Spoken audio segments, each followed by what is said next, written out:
agora eu vou convidar a nossa próxima palestrante, que é a Tatiane Siqueira.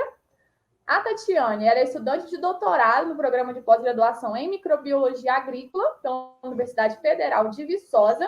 Ela possui mestrado em microbiologia agrícola e graduação em ciências biológicas, com ênfase em microbiologia, também pela UFV.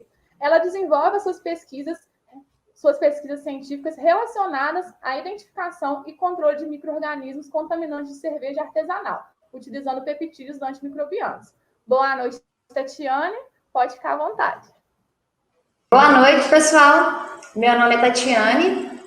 Eu vou primeiro agradecer, a comissão organizadora do evento pela oportunidade de poder falar um pouquinho sobre o meu trabalho. É muito bom falar sobre fermentação, sobre cerveja, Gosto muito de falar sobre cerveja, de beber também, mas infelizmente hoje só tenho um copinho de água. Mas, enfim, vou falar com vocês sobre fermentação, sobre cerveja. A gente vai iniciar a nossa apresentação, então, falando um pouquinho sobre os diversos produtos fermentados que são encontrados na nossa indústria alimentícia.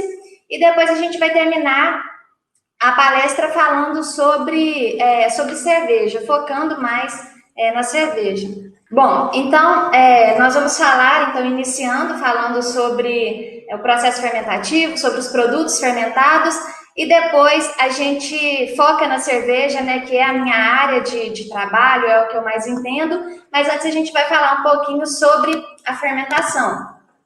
Meu nome é Tatiane Siqueira, eu sou bióloga, formada pela Universidade Federal de Viçosa. Aqui também eu fiz meu mestrado. No mestrado, eu trabalhei com controle de qualidade de cervejas, utilizando peptídeos antimicrobianos para controlar esses contaminantes. E agora eu estou no segundo ano do doutorado. No doutorado, eu mudei um pouquinho a minha linha de pesquisa, mas eu ainda continuo trabalhando com cerveja. Meu projeto de pesquisa visa a busca por novas leveduras promissoras para a produção de cerveja, e a gente está fazendo essa busca em grãos de café, cafés com alta pontuação.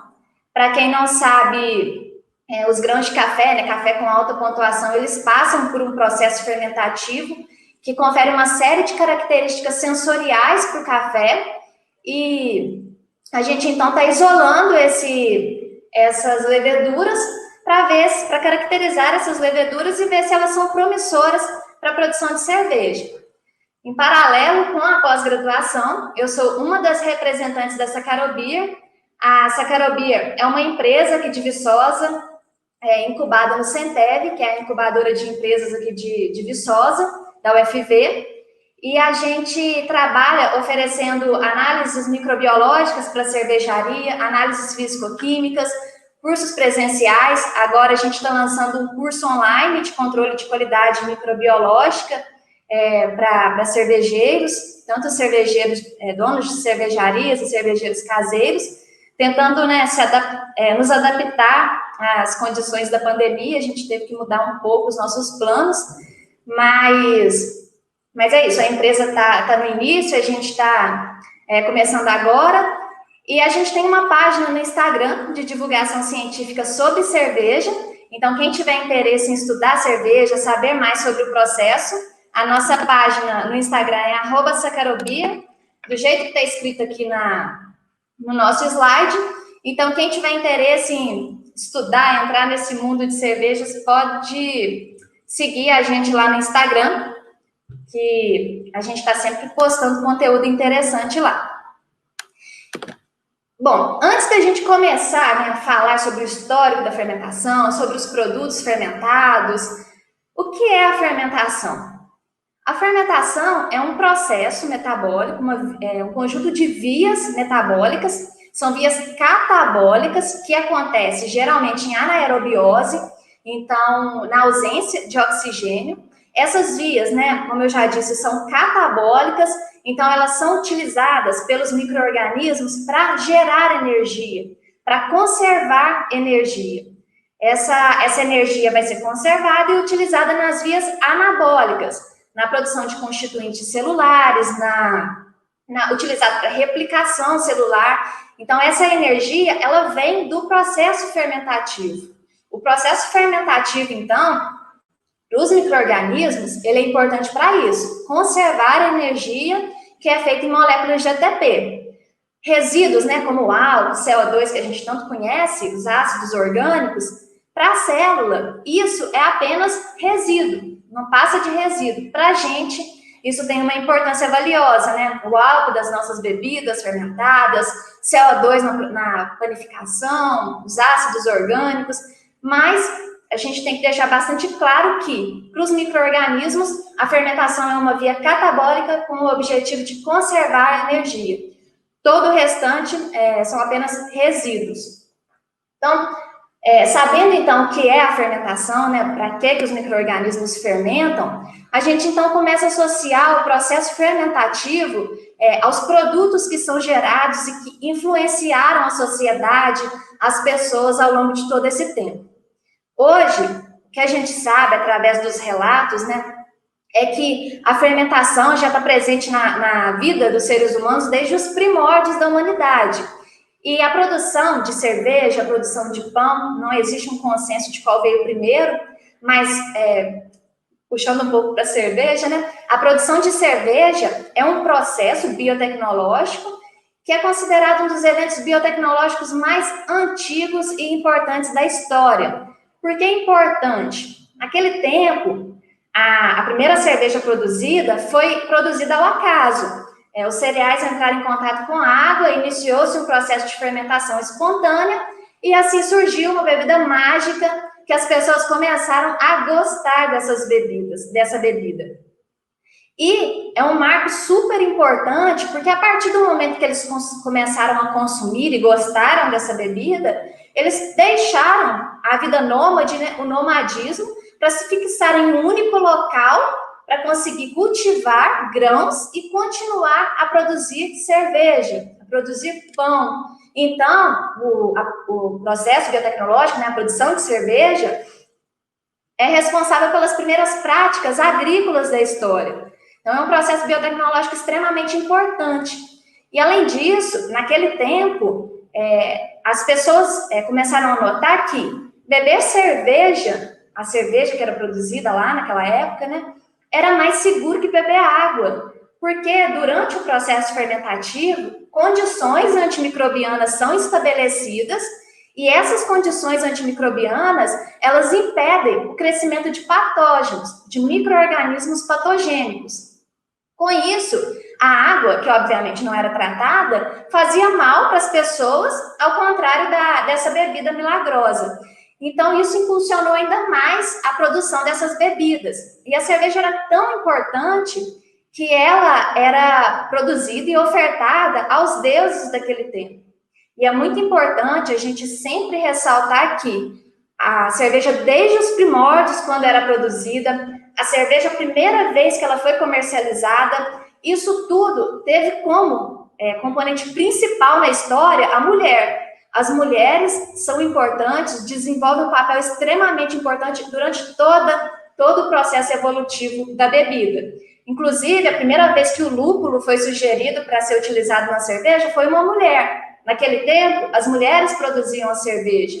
A primeira vez que a cerveja foi comercializada, quem fez isso foi uma mulher. Então, a mulher tem um papel extremamente importante durante todo esse desenvolvimento, essa evolução da cerveja.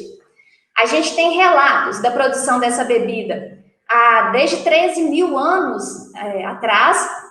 De pão, existem artigos na literatura que mostram 14 mil anos. Naquele tempo, claro, eles não sabiam o que era responsável, né, para produzir aquela cerveja, qual era a mágica que acontecia na produção daquela bebida. Isso foi descoberto somente em 1861, quando o pesquisador Pasteur elucidou o papel do metabolismo microbiano na produção de cerveja. Então, Pasteur foi um pesquisador extremamente importante. A partir dessa descoberta, foram possíveis diversas outras estratégias, como utilização de culturas puras para ter um processo fermentativo mais controlado, pasteurização, refrigeração. Então, uma série de técnicas foram desenvolvidas depois dessa descoberta de Pasteur, e que todas essas técnicas fizeram com que a cerveja chegasse a um patamar que a gente conhece hoje, né? Um patamar de qualidade que a gente conhece hoje. Então, Pasteur foi o primeiro zimologista da história. Zimologia é a ciência que estuda a fermentação. Então, ele foi extremamente importante como pesquisador, e depois dele, diversos outros cientistas foram importantes durante a evolução não só da cerveja, né? Mas de tantos outros produtos fermentados no processo fermentativo. Em relação aos tipos de fermentação, quais os tipos de fermentação, quais os micro-organismos que existem, né, que são capazes de fermentar, isso é muito variado. Existe uma gama muito grande de micro-organismos que fermentam, de tipos de fermentação. O que a gente sabe é que a fermentação, ela pode ser classificada de acordo com o substrato que é fermentado, que pode ser utilizado, né, pelo micro-organismo. Existem micro-organismos que fermentam a glicose pela via glicolítica, que fermentam aminoácidos, purinas, pirimidinas, até compostos aromáticos podem ser fermentáveis. E em relação em relação ao substrato que é fermentado, pode ser também em relação ao produto que é gerado na fermentação. Então, de acordo com o produto que é gerado na fermentação, nós temos uma série de fermentação, né, conhecida, caracterizada, mas como exemplo, nós temos a fermentação lática. A fermentação lática é feita, né, por as bactérias do ácido lático. Ela pode ser homolática ou heterolática. A fermentação, qual que é a diferença entre as duas, né? A fermentação homolática é a fermentação que, como produto do processo fermentativo, a gente tem somente ácido lático. Todas as duas têm ácido lático. A diferença é que na homolática somente ácido lático e na heterolática a gente tem outros compostos além do ácido lático, como por exemplo etanol, CO2. E como exemplo, né, a fermentação homolática ela pode ser feita, né, pode ser estabelecida por lactobacilos, e a heterolática por Leuconostoc. Todos os dois gêneros são bactérias do ácido lático. Temos a famosa fermentação alcoólica. Fermentação alcoólica é desenvolvida por leveduras, como por exemplo Saccharomyces cerevisiae, muito importante aí na produção de bebidas alcoólicas, né? Como cerveja, o vinho, mas também na produção de pão. No caso, na produção de pão, o que importa não é o álcool, como nas bebidas alcoólicas, né? O álcool é evaporado. O que importa na produção de pão é o CO2. Nós temos também como outro exemplo a fermentação ácido propiônico. A fermentação ácido propiônico, ela está muito presente nos queijos, fungos que crescem nos queijos. Esse ácido propiônico ele é muito famoso como conservante de alimentos, e nos queijos já foi demonstrado que essa fermentação pode gerar para o queijo sabores doces e de nozes. Então, a partir dessa fermentação, esses sabores podem ser desenvolvidos, podem ser estabelecidos como subprodutos da levedura, né? Ou do fungo, quer dizer, nesse caso é do fungo, Clostridium. Bom, por que a fermentação é tão importante para a gente? Por que a gente ouve tanto falar de fermentação? Primeiro, porque ela é muito importante na conservação de alimento. E por que o processo fermentativo conserva alimento? Ele conserva alimento porque os produtos do processo fermentativo são conservantes.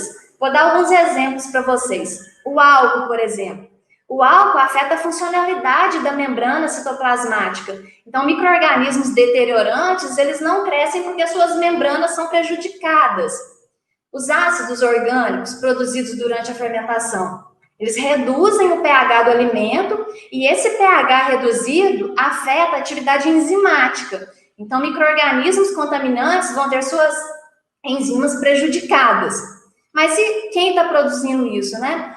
Até uma certa concentração, os micro-organismos fermentativos, eles não são prejudicados. Ao longo da evolução, diversas condições foram estabelecidas, eles adquiriram características ao longo do tempo que conferiram essa vantagem, né? Eles não são prejudicados pelos produtos da fermentação. Claro que até uma certa concentração, né? Vai depender do micro-organismo, da linhagem. Além da conservação, né, que é extremamente importante na indústria alimentícia, a gente também tem que falar das características sensoriais. O mundo fermentado, né, nos propicia uma explosão de experiência sensorial. E como que a gente consegue aproveitar essas experiências sensoriais?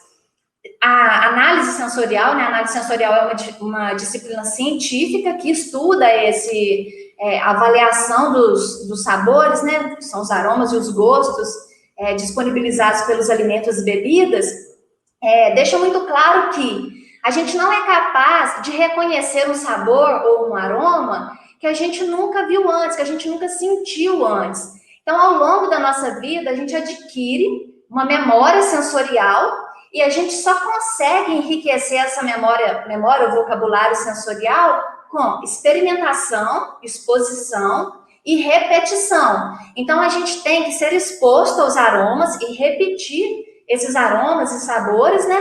Para a gente conseguir, quando, por exemplo, a gente for degustar uma cerveja artesanal, a gente conseguir identificar quais os aromas que estão ali presentes. Como que a gente faz isso, né? Como que a gente aumenta o nosso vocabulário sensorial?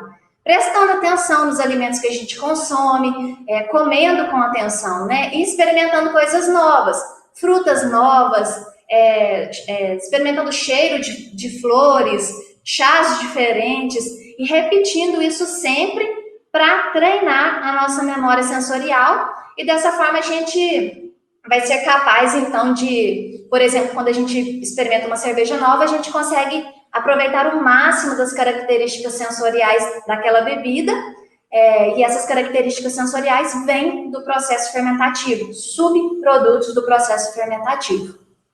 E, por fim, a fermentação também é extremamente importante, porque os produtos que passam por esse processo produtivo, eles, na maioria das vezes, né, eles trazem benefícios à nossa saúde. Benefícios como esses que eu vou falar agora, né? Vamos começar pelos pães. Aqui eu trouxe só alguns exemplos que a gente está mais habituado mais comuns na nossa alimentação, mas existe uma infinidade de alimentos fermentados, principalmente que ainda não estão na nossa alimentação cotidiana, né, mas que são cada vez mais sendo introduzidos. Mas aqui os mais comuns, o pão. Agora na pandemia ficou super comum fazer pão de fermentação natural, né? Todo mundo tentando fazer pão em casa. Por que o pão de fermentação natural ficou tão famoso? O pão de fermentação natural, diferente do pão com fermento que a gente compra na padaria, esse fermento que a gente compra na padaria, fermento biológico, ele é uma cultura pura de Saccharomyces cerevisiae. Agora, esse pão que a gente faz de fermentação natural tem uma série, além da Saccharomyces cerevisiae, tem uma série de outros micro-organismos, como, por exemplo, leveduras tolurásporas, cândida, bactérias do ácido lático. Então, tem um consórcio microbiano nesse fermento. E o resultado desse pão é o quê? Um pão com mais características sensoriais, um pão mais saboroso, né? Diferente daqueles que a gente faz com o fermento biológico normal que a gente compra. E, além disso, já foi demonstrado que esses pães de fermentação natural, eles têm mais benefícios para a saúde do que o outro pão. Benefícios como? Tem baixo índice glicêmico, tem uma maior quantidade de compostos fenólicos, que são antioxidantes. Então, tem os benefícios além das características sensoriais. Um outro exemplo de produto fermentado extremamente famoso, né? O vinho. O vinho tem sido, de acordo com a literatura, ele tem sido produzido desde 8.000 anos antes de Cristo. Então, é uma bebida que, assim como a cerveja, né, vem desde os primórdios da humanidade. É uma bebida produzida a partir da fermentação da uva, passa por um período de fermentação alcoólica. Alguns vinhos, principalmente vinho tinto, passa também por uma fermentação malolática, onde o ácido málico ele é convertido em ácido lático. Isso reduz um pouco a acidez da bebida. Então, alguns vinhos passam por essa segunda fermentação. Os vinhos, até um tempo atrás, né, eles eram muito famosos na Europa. Depois da Segunda Guerra Mundial, teve uma revolução vinícola e países como Brasil, Argentina, Chile conseguiram entrar no mercado internacional e hoje esses países produzem excelentes vinhos, né? Vinhos extremamente famosos no mercado internacional. Então, o vinho também é um produto fermentado de extrema importância quando a gente fala de fermentação. Os queijos, eles passam também por um processo de fermentação, principalmente fermentação por fungos, por exemplo, o fungo penicillium, né? Produz o queijo gorgonzola, dependendo da espécie, produz diversos outros tipos de queijos.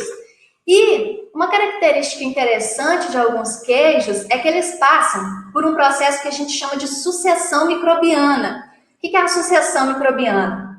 Ali naquele alimento, naquele local, existe uma comunidade microbiana com diferentes espécies e até de diferentes domínios, né, como por exemplo fungo e bactéria. E ao longo do tempo, esses micro-organismos, esses grupos, eles revezam o seu período de atividade. Então, em alguns queijos, por exemplo, primeiro tem atividade de bactérias do ácido lático, então essas bactérias alteram aquele ambiente, propiciando depois o crescimento de fungos. E aí vem o fungo e faz o seu segundo papel na produção desse alimento. Então, a gente chama isso de sucessão microbiana. E por fim, né, como exemplo de alimento fermentado, a gente tem o famoso refrigerante natural. No Brasil, isso tem se tornado uma febre, né, cada vez mais famoso, que é a kombucha. A kombucha é um fermentado de chá, geralmente é chá verde ou chá preto, que a fermentação ocorre a partir de uma panqueca ou scooby, que a gente consegue ver aqui na imagem, né, essa panqueca mesmo aqui dentro do pote, e já foi calculado que existem entre 100 mil a 1 milhão de micro-organismos por ml dentro dessa kombucha. Então, além de ser deliciosa, né, uma bebida extremamente refrescante, ela também é repleta de micro-organismos e micro-organismos que trazem, né, uma série de benefícios, de vantagens para a nossa saúde. Por quê? Porque os micro-organismos que estão ali presentes disponibilizam uma série de compostos que nos fazem bem, uma série de vitaminas, ácidos orgânicos. Então, a kombucha hoje ela tem sido considerada como uma bebida que faz muito bem para a saúde. Tem efeitos carcinogênicos, previne úlcera gástrica ou trata, não sei. Diminui colesterol, trata colesterol, enfim, antioxidantes. Tem uma série, né? Se você for pesquisar o que a kombucha faz de bem para a gente, tem inúmeras vantagens. Então, ela tem sido... E por ser também, ela é gasosa por causa do CO2 que é produzido na fermentação, então imita, né, um refrigerante. Então o pessoal adepto à vida saudável, né, consome muito kombucha e é muito fácil de fazer em casa. Então é um produtinho aí que vale a pena colocar na nossa vida, né, na nossa alimentação. Finalizando a parte de alimentos fermentados de forma geral. Como eu disse no início da aula, no final a gente ia falar sobre cerveja. Eu gosto muito de falar sobre cerveja. Gosto muito do meu trabalho, enfim. A gente lá na Sacrobi, a gente costuma falar assim, que a cerveja, ela precisa ser produzida aliando duas coisas. O amor pela produção, esse amor ele se torna uma arte, né? Fazer cerveja é uma arte. E essa arte, ela tem que estar sempre caminhando junto com a ciência. Cerveja é ciência, é um processo biotecnológico, é um processo extremamente controlado, um processo bioquímico. Então, a gente tem que ter a ciência caminhando junto sempre com a arte de fazer cerveja. Essa é a única forma da gente produzir cervejas de forma segura, com qualidade e de forma padronizada. Então, a gente tem esse lema, né? Quando a arte e a ciência caminham juntas, cervejas incríveis são produzidas. E por isso que a gente gosta tanto de ensinar sobre cerveja. Bom, cerveja, desde o início, então, dos primórdios da humanidade, a cerveja é produzida, como eu disse no início, e ao longo do tempo ela permaneceu. Hoje, a cerveja é considerada a bebida alcoólica mais consumida do mundo. E ela é a terceira bebida mais popular. Ela só perde para o chá e para o café. Então, é uma bebida extremamente popular. O Brasil é o terceiro maior produtor de cervejas, perde somente para a China e para os Estados Unidos. E, segundo dados do IBGE, no Brasil, 64% das comemorações tem cerveja no cardápio. E, de acordo com a Serve Brasil, 99% dos lares brasileiros são atendidos pela indústria cervejeira. Mas de que tipo de cerveja que eu estou falando, né? Os dados não diferem cerveja industrial com cerveja artesanal. O que a gente sabe é que o mercado de cerveja artesanal tem crescido muito. Por que isso? Justamente, como eu disse lá durante o início da nossa aula, né? Pelo conjunto, né? Pela experiência sensorial que a gente tem quando a gente experimenta, principalmente um produto artesanal. As pessoas têm escolhido beber menos, mas beber melhor. E por isso a cerveja artesanal tem se tornado tão popular, tão comum hoje em dia. Então, o mercado de cerveja artesanal só tem crescido. Dados do mapa, né, mostram que o número de cervejarias ele tem crescido, tem aumentado nos últimos 10 anos de forma exponencial, sem desacelerar em nenhum momento. Hoje, existem mais de 1.000 cervejarias registradas no mapa. Então, assim, os dados não mentem, né? O mercado de cerveja artesanal tem crescido muito. Agora, na pandemia, pode ser que dê uma prejudicada, mas, enfim, quase todos os setores, né? Acho que tirando o agronegócio, foi muito prejudicado, mas o setor tem crescido muito de acordo com os dados do mapa. Como que essa bebida é produzida, né? Quais são os ingredientes? O primeiro ingrediente que a gente deve falar na produção de cerveja é a água, o ingrediente mais abundante na produção de cervejas.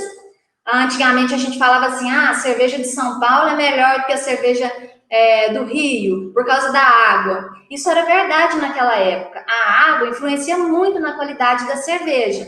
Hoje, graças à ciência, isso não existe mais.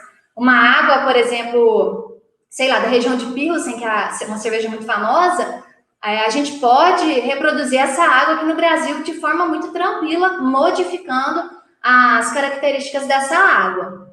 Além da água, a gente usa o malte. O que é o malte? Na legislação brasileira, quando a gente fala malte, obrigatoriamente a gente está falando malte de cevada. Os grãos de cevada, para se tornar malte, né? Os grãos de cevada, eles passam por um período de germinação. Então, esse período de germinação ativa algumas enzimas e essa germinação ela é interrompida para que quando a gente coloca o grãozinho de feijão, ele não germina. Então, a gente não pode deixar germinar. É uma germinação parcial só para ativação de enzimas que vão ser importantes. A partir do momento que a gente finaliza essa germinação parcial, a gente tem, então, o malte de cevada. Esse malte, então, ele tem a região rica em açúcar, que é o amido, e enzimas. E durante o processo de produção de cervejas, eu vou mostrar para vocês, vai ter uma etapa onde esse amido vai ser transformado por essas enzimas em açúcares mais simples que podem ser utilizados pela levedura. Então, por isso que é importante a gente utilizar a cevada germinada, que é o malte. O lúpulo é o terceiro ingrediente aqui na produção de cerveja. O lúpulo é uma planta, né, chamada de Humulus lúpulus, uma planta trepadeira, e a gente utiliza para fazer cerveja as flores da planta feminina. Nesse cone, né, nessa florzinha, tem um pozinho brilhante amarelo, chamado de lupulina, e nesse pozinho que a gente encontra compostos antimicrobianos, então o lúpulo é um agente antimicrobiano na cerveja, alfa-ácidos que conferem amargor para a cerveja, óleos essenciais que trazem aroma para a cerveja. Então, isso tudo está nas flores femininas do lúpulo. E, por fim, a levedura. A levedura é o ser vivo responsável por fazer a cerveja. O cervejeiro, o mestre cervejeiro, ele só faz com que as condições sejam favoráveis para o crescimento da levedura. Mas a cerveja mesmo quem faz é a levedura a partir do processo fermentativo. Aqui, só mostrando para vocês as etapas, né, da produção de cerveja. Primeiro o malte ele é moído para expor o endosperma, né, onde tem os açúcares. Ele é adicionado em água e aí a gente tem um controle da temperatura, onde a gente fornece temperatura ótimas para a atuação daquelas enzimas que eu falei que são ativadas lá na germinação. Então, essas enzimas aqui, nesse momento, nessa temperatura ótima, elas começam a sua atuação e transformam o amido em açúcares mais simples que podem ser utilizados pela levedura cervejeira. Esse mosto ele é clarificado, passa por um processo de fervura. No início da fervura, a gente adiciona o lúpulo de amargor e no final a gente adiciona o lúpulo de aroma. Porque no final, os compostos de aroma eles são voláteis. Se a gente adiciona no início da fervura, eles são todos volatilizados e a gente perde esse lúpulo, né? Então, por isso que a gente adiciona no final da fervura. Separado, que a gente não tem interesse depois dessa fervura, nesse mosto. Esse mosto ele é resfriado rapidamente para evitar contaminação microbiológica, até uma temperatura adequada para a levedura que você escolheu para produzir a sua cerveja. E esse mosto ele é aerado. Mas espera aí, a gente falou que a fermentação acontece em anaerobiose. Mas por que fornecer oxigênio aqui e logo depois começa a fermentação, né? Nós vamos falar um pouquinho sobre isso. A primeira fermentação, aqui a cerveja ainda está verde, alguns compostos precisam ser acentuados, então por isso a gente precisa de um período de maturação. E o invase pode ser feito em barril, lata, cerveja, e assim a nossa cerveja chega na nossa casa. Por que o oxigênio? A gente sabe, né, ciência básica, que o processo de respiração fornece mais ATP, mais energia do que a fermentação. A respiração, né, conserva energia, a fosforilação a nível de substrato e fosforilação oxidativa, através de uma cadeia transportadora de elétrons. Então, o rendimento de ATP é muito maior na respiração. E o que a gente precisa na hora da fermentação? A gente precisa de muita célula, senão o processo fermentativo ele não é eficiente. Então, por isso, antes de começar a fermentação, a gente precisa aumentar a densidade celular para que a quantidade de levedura seja suficiente na próxima fase, que é a fermentação. Então, por isso, a aeração. Então, o oxigênio, né, ele vai ativar a respiração, né? E não só a respiração, mas genes que conferem reparo a dano, porque o oxigênio, ele é tóxico, né? O subproduto do oxigênio é tóxico, então ela precisa ativar esses reparos de dano. Também atua ativando a diferenciação da mitocôndria. Depois de diferenciada, essa mitocôndria, então, atua no processo respiratório. E muito interessante que o oxigênio ele é importante, né, para a síntese de ácido graxo insaturado e ergosterol na membrana da levedura. E por que isso é importante para fazer cerveja? Porque essa membrana com ácido graxo insaturado e ergosterol é mais resistente ao álcool. Então, por isso, o oxigênio também é importante aqui no início. Então, depois disso, a célula cria-se um ambiente anaeróbio, né? Ela utilizou todo o oxigênio e começa a fermentação.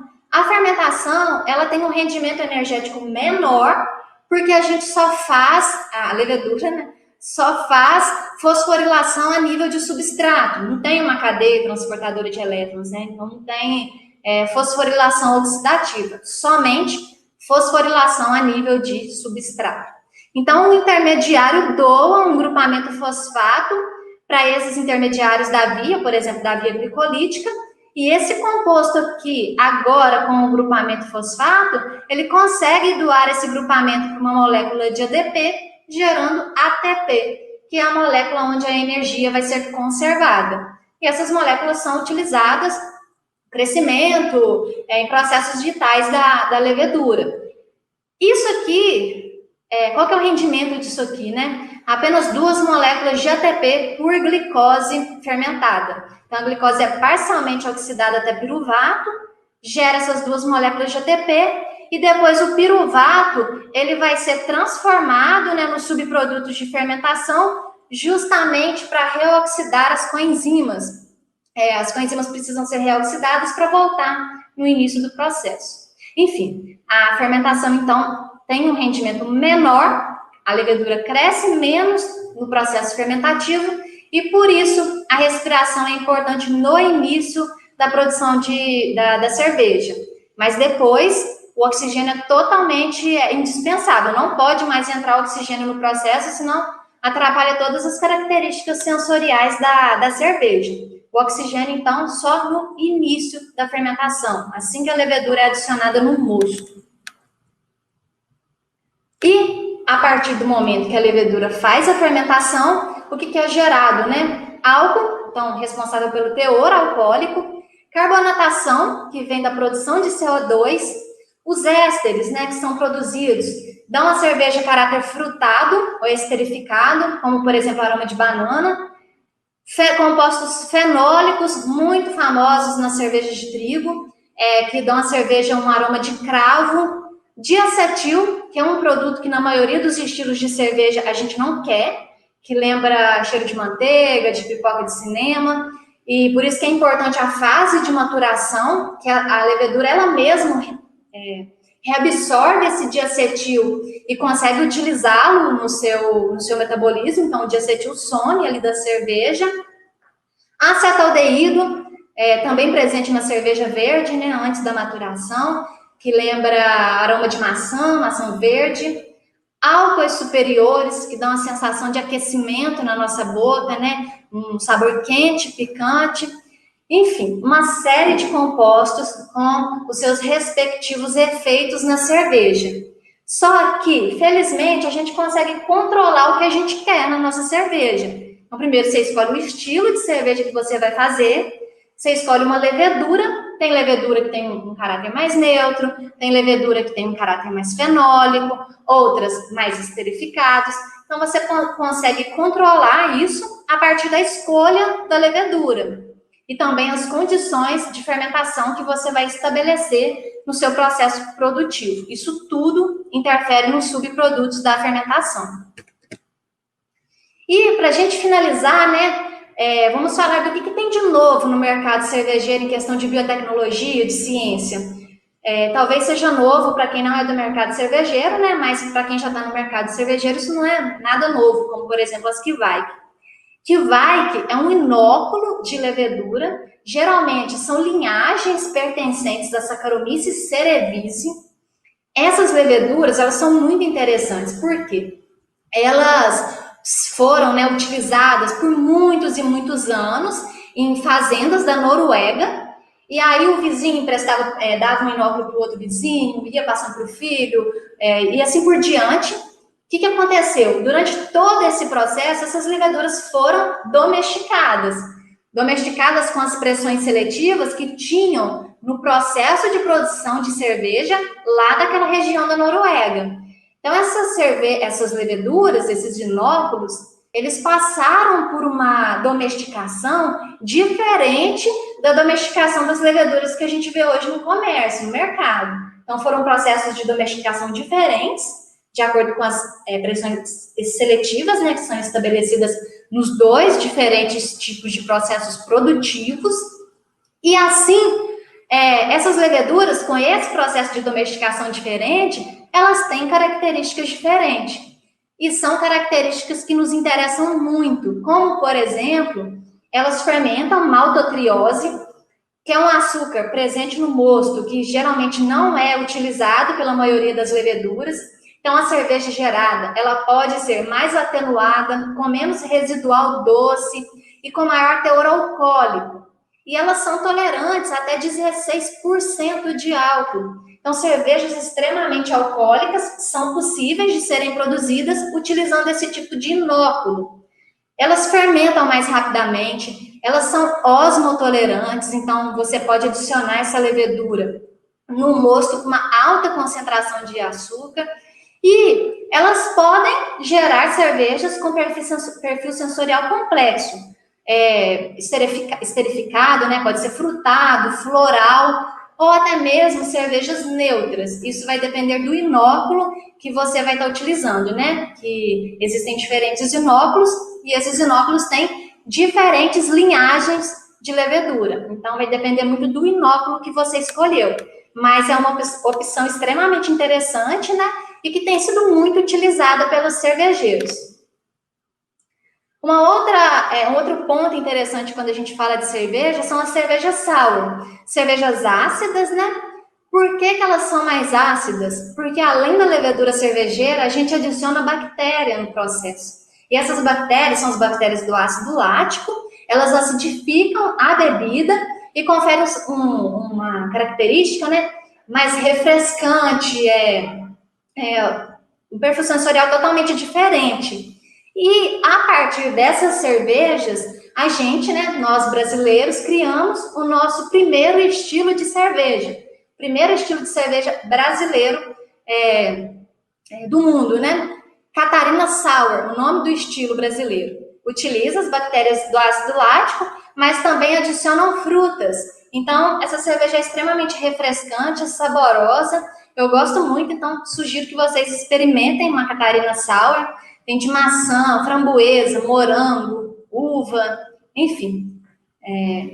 A criatividade é gigantesca na produção dessas bebidas. Então, são feitas, né, a partir de bioacidificação, que é a utilização de bactérias que acidificam a cerveja. Elas participam como cofermentadoras, né, atuam junto com a levedura tradicionalmente utilizada. Nós temos outras cervejas, né, as lambics ou lambics. Essas lambics, elas são extremamente famosas, cervejas valiosas, produzidas na Bélgica. E o que é diferente nessa cerveja?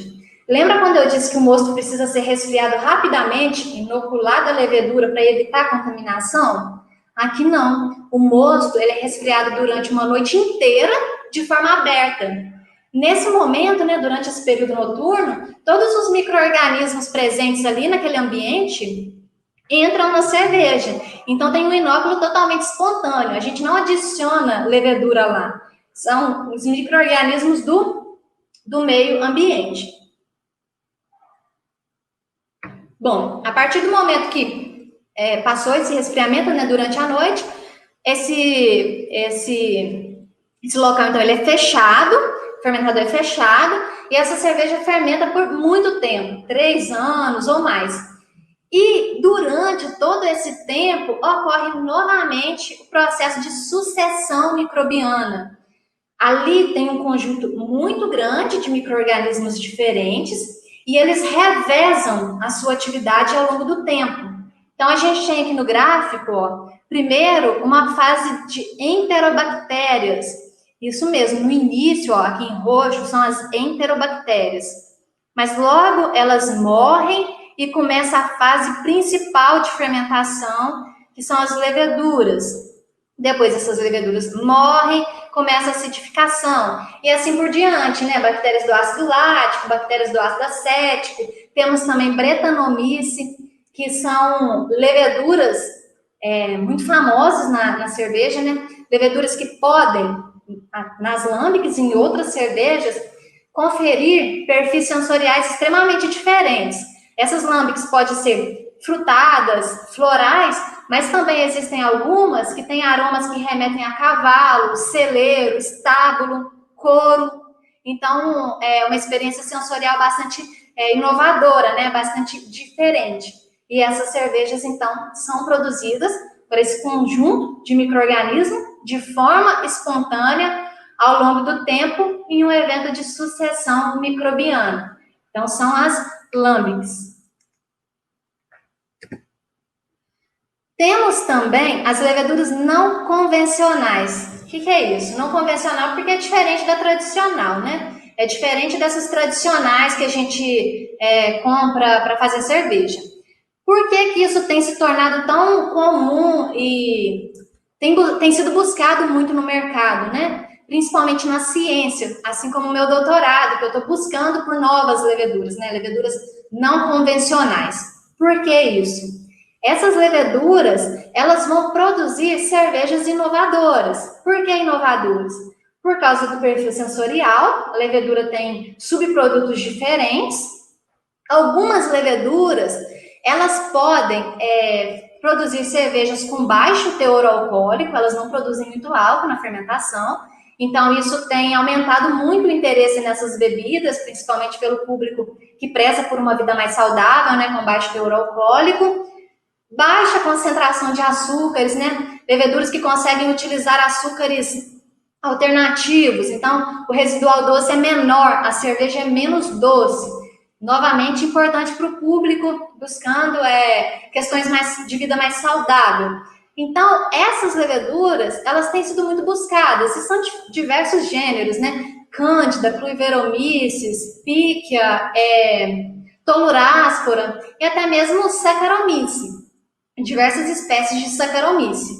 Então, o mercado cervejeiro tem sido muito incrementado com essas novas leveduras. E não somente leveduras isoladas do ambiente, mas também leveduras geneticamente modificadas. Hoje já tem no mercado, por exemplo, né, uma levedura que ela produz ácido lático. Ela tem os genes da bactéria do ácido lático no seu genoma e com isso ela consegue bioacidificar a cerveja sem precisar adicionar bactérias do ácido lático. E isso é muito importante porque evita contaminação cruzada na fábrica, né, na cervejaria. Então, é bastante interessante também. Tem, se eu não me engano, tem uma levedura que ela produz compostos do lúpulo presente na planta, né?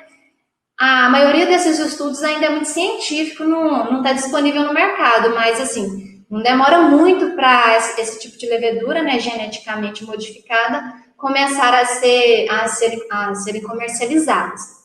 Então, novamente, voltando, né, cerveja é ciência complexa, é ciência bem feita, então existe um estudo bioquímico envolvido na bebida, assim como os outros produtos fermentados.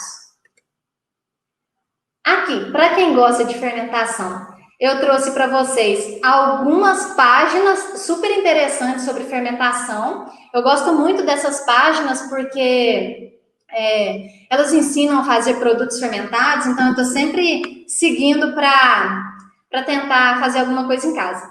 Companhia dos Fermentados, eles inclusive lançaram um livro recentemente, não comprei ainda, mas vou comprar.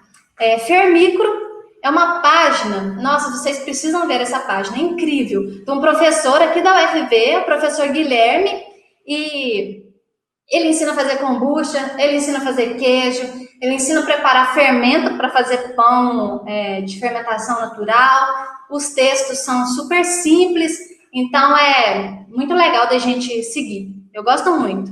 E a Saccharobia. Essa Saccharobia é a página da minha empresa, né, que eu disse lá no início, e a gente fala tudo sobre cerveja, sobre ciência, sobre microbiologia, né? Então, se você gosta de cerveja, se você gosta de estudar cerveja ou só de beber cerveja, eu convido vocês para seguir a gente no Instagram, @Saccharobia. E a gente também tem um site. Nesse site, a gente consegue publicar mais conteúdos maiores, né, mais complexos, artigos mais complexos, então, maiores, né? Então, o nosso site é www.saccharobia.com. Então, se vocês têm interesse nesse assunto, o nosso site está aí também para vocês aproveitarem. Não somente o nosso site, né, da Saccharobia, mas existe uma série de conteúdo bacana na internet sobre ciência, sobre cerveja. Então, eu sugiro que vocês comecem a acompanhar quem gosta desse tema. Aqui estão meus contatos para quem tiver interesse em saber mais, qualquer tipo de ajuda que vocês precisarem, eu estou à disposição. Agradeço muito a atenção de vocês e estou à disposição para qualquer dúvida que tenha ficado aí ao longo da apresentação.